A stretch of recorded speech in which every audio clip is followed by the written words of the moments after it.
అయోధ్యకు భక్తులు పోటెత్తుతున్నారు. రోజురోజుకు బాలరాముని దర్శనం చేసుకునే వారి సంఖ్య పెరుగుతోంది. అటు మందిరం ఆవరణలో నిత్యం భక్తి గీతాల ఆలాపనకు ట్రస్ట్ కీలక నిర్ణయం తీసుకుంది. 100 మంది కళాకారులు 45 రోజుల పాటు రాగసేవ నిర్వహిస్తున్నారు.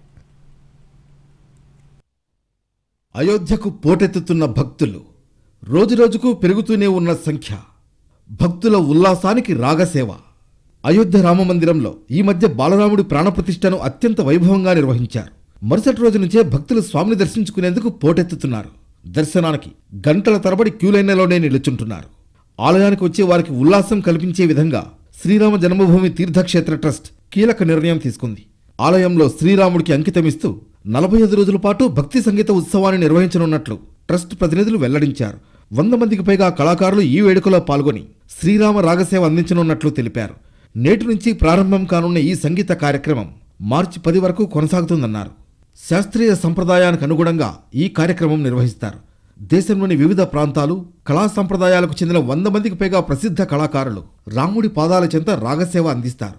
హేమమాలిని, అనూప్ జలోటా, అనురాధ పౌడ్వాల్, మాలిని అవస్థి, సోనాల్ మాన్సింగ్, సురేష్ వాడ్కర్, పద్మా సుబ్రహ్మణ్యం తదితరులు ఇందులో పాల్గొంటారని ట్రస్ట్ తెలిపింది.